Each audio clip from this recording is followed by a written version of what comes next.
किसान भाइयों नमस्कार। स्वागत है आपका मेरे YouTube चैनल पर। आज हम बात करेंगे जो दुधारू गाय और भैंस होती है उसमें दूध के हिसाब से कितनी मात्रा में बांटा देना चाहिए और दाना देना चाहिए, उसकी मात्रा क्या रहती है दूध उत्पादन के आधार पर। यदि पशुपालक भाइयों आपके पास गाय है या भैंस है, उसमें जो दूध की मात्रा होती है उसके आधार पर दाना देना चाहिए।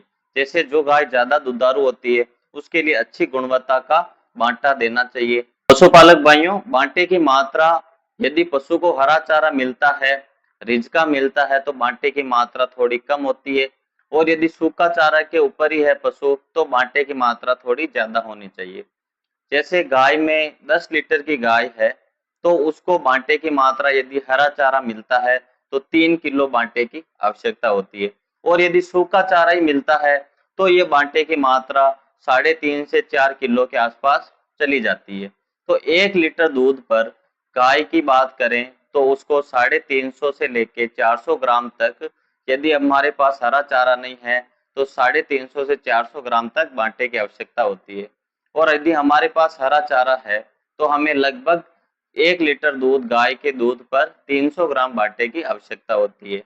यदि हम 10 लीटर की बात करते टाइम का, तो यदि हरा चारा है तो हमें 3 किलो बांटा देना चाहिए, और यदि हमारे पास हरा चारा नहीं है, सूखा चारा है, तो हमें 400 ग्राम के आसपास बांटा देना चाहिए। ये गाय की बात हो गई। अब हम भैंस की बात करते हैं। भैंस को 1 किलो दूध पर 500 ग्राम बांटे की आवश्यकता होगी, यदि हमारे पास हरा चारा उपलब्ध नहीं है तो। और यदि हरा चारा उपलब्ध है तो 1 किलो दूध पर 400 ग्राम बांटे की आवश्यकता होती है, भैंस की बात करें तो। पशुपालक भाइयों, यदि हम पशुओं से अच्छा उत्पादन लेना चाहते हैं तो बांटे का जो निर्माण होता है, बनाने का तरीका होता है, उसके अंदर हमें सभी पोषक तत्व मिलाने चाहिए। जैसे हमें बांटा बनाना है तो 20 से लेके 25% तक उसमें खली मिलानी चाहिए, और 15 से 20% तक उसमें जो चने की चूरी है, ग्वार की चूरी है, ये हमें मिलाना चाहिए। और उसके बाद में लगभग 50 से 60% उसमें मक्का है, जौ है, या सर्दी का मौसम है तो बाजरा है, इनको हम अनाज को ले सकते हैं। इनको लेकर मिश्रण बनाकर दिया जाता है।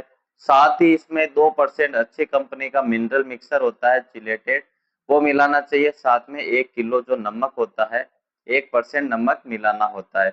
ये सब चीजें मिलाकर यदि हम बैलेंस डाइट यानी अच्छी गुणवत्ता का बाटा देंगे तो दूध उत्पादन तो बढ़ेगा ही, और पशु की हेल्थ भी अच्छी होगी, पशु टाइम पर गाभिन भी हो जाएगा। और जो अपने को समस्या आती है नहीं ठहरने की, रिपीट ब्रीडिंग की, बार बार एआई करने के बाद भी पशु गाभिन नहीं ठहरता है, तो वो समस्याएं भी काफी ज्यादा कम हो जाएगी। इसलिए हमें जो दूध के आधार पर बांटे की जो आवश्यकता होती है उसके हिसाब से ही पशु को खुराक देनी चाहिए।